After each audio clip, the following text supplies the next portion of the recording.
Marco. Sean.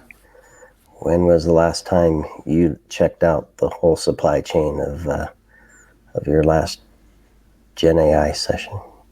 What time is it now? I don't know. Never? Never. I think, sadly... I have so many questions already about this conversation, so I'm going to let you lead, because my first question will probably be like, what is it anyway? So we'll get there. Here's a good example. And I think Helen was on a different show. And I think I don't know if we had it or one of the hosts. I don't know. The short story is we had an episode go out that ChatGPT helped with, and it called it SBOM, S-B-O-M-B. Oh, yeah. Remember that? With a nice B on the end of it. Not exactly what we want or intended, so that had to be fixed. So that's kind of the whole point here, is are people looking at AI and what it produces and who's producing it and how it comes together? And there's a whole supply chain around that, just like software, that leads me to a gazillion questions. So let's bring in our guests, Helen Oakley and Larry Pesce. How are you both? Awesome. Yep, doing great. I have no complaints. There you go. There you go. If you did, you can just ChatGPT a better response.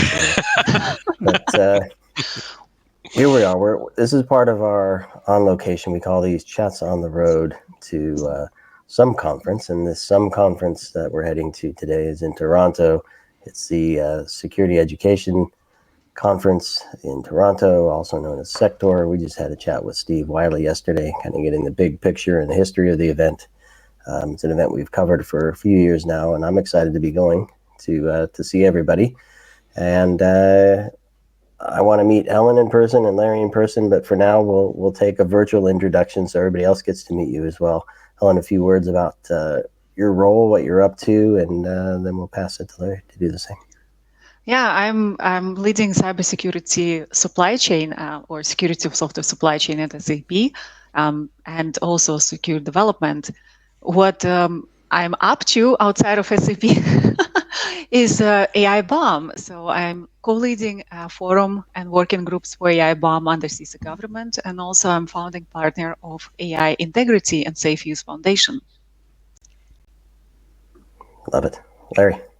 Awesome. Yeah, so I do some product security research and some pen testing at a company called Finite State. And not only that, do a lot of supply chain security type of stuff, whether that be thought leadership or helping our product do better for helping folks secure their supply chain, arguably with SBOMs. And on the outside, you try to do a little work with Helen with some AI and help some of her missions for AI bombs as well.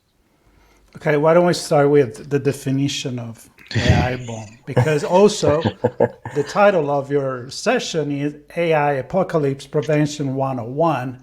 So it's kind of, the happy walk in the park. So what about, let's start with the definition. Which park you're walking in? Not my park, but you never know. So Helen, maybe you want to take that. Yeah, it's funny because when Larry and we've been talking about, about our potential session at Sector, there are a lot of talks, at least that time, beginning of the year, what if AI will take over our jobs, our world, and everything? Yeah, but what it actually means, and we started to chat, and it was more of a kind of playful conversation, how do we prevent apocalypse? And actually, I also did some deep fakes of myself, like 101 apocalypse prevention for AI. And then we figured, this is like the best way, because actually, if you go backwards, if you go to the root cause, this is what you do to prevent the potential apocalypse right down the road. Larry, anything from your side to add? Yeah, no, I think you're hitting the nail on the head with that one. Like going into we don't want it to have AI be in everything, and if we do, we want to know it's there, and we think that's where the bill of materials noting that AI is going to be potentially in a product or how it's used is incredibly helpful to prevent that apocalypse. So I don't know if this is a good comparison or analogy or use of words. I'm not great at that sometimes, but so apocalypse to me is the big things just explode at some point, right? Then there's the maybe not explosion, but life still sucks in this dystopian world. So there's the apocalypse, and we live with it, and we don't explode yet in dystopia. The reason I'm bringing that up is the difference, and I want your opinion, both your opinion on this. The difference between an AI bomb and a software bomb, bill of materials. Because I see a lot of separation of AI from software development, and I can see where it's appropriate to do that. So your perspective on, does AI need its own bill of materials separate from software bill of materials, and if so, why? Is it to prevent the apocalypse, or is it? I don't know, because I feel, I don't know. I'll just leave it there. What are your thoughts? Larry, you want to start with that? Sure, and I think we want to prevent that apocalypse. But what arguably makes it different, in my opinion, is that we start talking about cascading bombs, as it were. We've talked about a hardware bill of materials, and well, now on top of that hardware we build software, and admittedly maybe a piece of software is now some of this artificial intelligence in various capacities. But we need to further classify the various components, whether it be hardware, software, or even types of software going into our products, to give us that insight as to how we can improve, or maybe not. So I think it's really appropriate that we have sort of these cascading levels of a bomb. Yeah, and if you step back a little bit and say, what is SBOM, software bill of material? It's an ingredient list, right, of what is in the software. And AI also software, it also has this SBOMic, what we started to call fields. So whatever is software has, also AI software needs to have that description. But on top of that, we want to have other ingredients of AI, like how the systems are built, all the models, right, data sets, how it's been trained, and then even up to the energy consumption details, because we need to understand how it's built to prevent and catch the early decay or drifts or anything malicious that could happen that can actually potentially lead to the apocalypse, right? And we can go into apocalypse scenarios a lot, but I think we are in the perfect moment to define what needs to be done to prevent and really steer AI systems in the direction to be human allies, not adversaries. All right, I have a question, because I like that you went into the ingredient example, which is a little, nicer than an apocalypse. But so, and I'm thinking like, all right, so AI, sometimes we don't even know how it works. So like, we know about there's a black box and whatever happened there, not sure. So how are we going to put the ingredient when we don't really eventually know? Or is this my perspective that we don't know? So there are multiple ingredients, and they're fundamentally different from traditional software, because now we're not just talking about ingredient list, but also how we train those ingredients, right? So how do we use how it's being modified throughout its life cycle? And then we talk about training during development, and then we also talking about runtime modification and fine-tuning of AI systems, right? So how is it consuming data? How is it working with the prompts? How the RAG is being consumed, right? It was the integrity of that data. So all these aspects are being collected as part of the AI bomb. So it's really fundamentally different. However, it still has the foundational ingredient list of an SBOM. And from a little bit from my perspective too, I tend to work in analogies, and I'm a product of the 1980s. So from my formative years, and I love movies. So Helen and I have got a little bit of a theme to our overall presentation. But I think about that theme where we're sort of going with that, with the AI apocalypse, and that having some of those ingredients, just like food, like we can see that there's an ingredient in food, and many years later we find out that, hey, that food wasn't necessarily all that great for us. And now we've got these ingredients in all of our food. We now have, with this AI bomb, the ability to go back and look at some of these models and look at the way we've done some training data and go, we probably shouldn't be using these anymore, or we need to have some additional ways of changing that to make it better for us. Data is still gold. Yes. Yes. Yep. It gives us a great opportunity to have some decisions about what we consume, whether that be on the ingredients list for food or the types of AI and the way they're configured as well. Yeah, red number 7. So monosodium glutamate. Talking about 80s, right? I mean, we're all aging ourselves here. Yeah. Yes. So to that point, so an ingredients list is a great start, and I'm assuming, Larry, you get to dig into some of this, Helen, as well. I was on a CISO call this morning. Not going to disclose anything that I shouldn't, but there was talk about the term of pen testing for AI and what that means, and red teaming, and what are we in the traditional software testing realm? We have what I deem as a clearly defined scope of this should do this, and therefore we can fairly simplistically determine what it shouldn't do, and then test the boundaries of inputs and outputs and come up with a nice set of test cases. It's a little more difficult when we start talking about AI. We talk about training, we talk about data sets, we talk about systems coming together to produce bigger sets of results. So how do we get our hands wrapped around beyond what's just in it and what the actual ingredients mean to the results for our business, I guess, ultimately? Yeah. And I think, we talk about pen testing for AI, and like, this is still so new, and we've done this adoption of AI so rapidly that, even the pen testers are starting to figure this out, about, the types of attack paths that they need to do. But I think something like an AI bomb going into some of that pen test has been very derivative of some of the other work I've done around software bill of materials, is that this type of data can start informing how some of these pen testers might approach some of these problems, give them some initial starting points, and then they can start to evolve over time about how they interact with that and the data that they've acquired from those AI bombs to improve the overall testing and arguably make all of this better. Helen, any thoughts?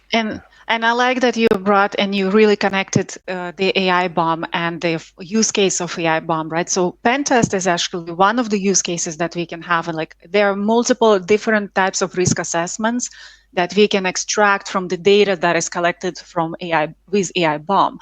And I think it's very important for industry to understand what are those use cases, because terminology of software bill of material and AI bomb is surfacing the industry, but understanding how to use it and how to optimize for risk management is very important. And I think that's what this session and many further sessions that we're going to do, we will focus on that. Can you give us some of this example of case studies or common risk that could apply to the supply chain?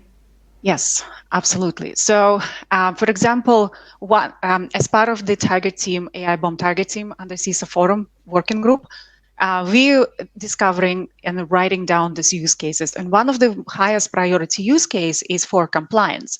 So we've done some research already that shortlisted the fields mapping from the compliance fields that we want to ask ourselves or third-party models that we're collecting in our environment that we can collect from AI bomb, so we can automate the compliance. So that's a very important use case, because as we see regulations are evolving around AI and supply chain, we will need to collect this information in more automated and scalable way. Right now, a lot of companies trying to do this manually, which is very, very difficult task to do. Understanding, like you said, it's a black box. It's very difficult to understand. So we're trying to achieve it in programmatic and automated way. And is that through frameworks and standards around how the data is formatted so it can be produced and ingested by different systems, or what's that look like? Yeah, so data would be ingested. So data would be collected through generation of AI bomb. So AI bomb would be as an artifact, and then upstream system would ingest that data and present the risks based on different criteria. And Larry, what do you see or what you don't see happening today in how the organization are addressing this problem? Yeah, so I think the organizations are maybe not addressing the problem, but have really figured out that they need to address this problem. Again, back to that whole, we're doing this so fast and it is evolving so quickly that the organizations are having to evolve just as quickly. And I think many of them are behind the ball about even knowing what they need to do about some of the stuff. So I think we're not seeing a lot of folks do it, and that they're going to need to really fast. Yes, and just to add to your comment, Marco, about the apocalypse, so how the ingredient is more positive than apocalypse. But the really point here is that, yes, by collecting ingredients, we can identify when the training went wrong, when something went wrong, so we can catch it, right? Because if we don't, this is how it's going to drift further and further more and leading into some catastrophic events, perhaps, right? Small or bigger, we don't know. But I think it's very key to understand what it's doing, the system, how it's progressing, how it's being trained, so that we can catch those and mitigate those risks in the early stage. Catch it where you can. catch you if you can. Yeah, and Helen, that those words so speak to the overall sort of theming that we picked for that presentation. Catch it early before it goes bad. And yeah. So I wanted to just highlight that there's no lack of AI topics throughout the whole sector agenda, the 2 days of briefings, and there's a whole AI summit on the first day of the event. And so Marco and I have had a couple chats around some of the AI risks like deepfakes and things like that. Won't touch on the AI summit at this point. I'm going to cover that when I get up to Toronto. But maybe Helen, I know you're also part of the advisory board for the executive summit, which is a collection of CISOs, and you can't share too much, I'm sure. But I would only imagine that AI is included in some of those conversations. Maybe you can highlight some of what you expect to cover during that summit as best you can, and maybe some other things that you think CISOs should think about and maybe consider joining you for during the CISO summit. Certainly. The agenda is not a secret. Everyone can see the agenda and topics that will be presented. For the executive summit, we didn't want it to be very focused on only AI, because we know that AI is now everywhere. But we wanted to kind of collect the story for CISOs and leadership who will be joining us. What are the common risks? And of course, AI is one of them. So we'll definitely have some discussion on AI, for example. So the supply chain topic that I will presenting, I will touch base on AI as from overall CISO perspective. What do we need to think about, right? So other presenters will also cover some aspects of AI, because it's a very impactful field, and definitely everyone needs to think how they're managing those risks within their organizations. And is AI sitting at the summit? That's right. Is that Taking a chair notes for AI? I don't think AI is allowed at the executive summit, so you have to be there in person. Okay. You're not going to let me. I can't imagine that. Maybe you trust AI more than you. I don't know. I certainly would. But all right. Well, let's back to the session you're both doing. What level of detail do you expect to get into? You were looking at program level type things here. Are we looking at risk level, executive level conversation? Who do you want to see sitting in the chairs and coming up to speak with you after they're all done? So I will start, Larry, you add. From my perspective, we're trying to tackle all levels because the topic is new, and we want to explain what it means and why is it important.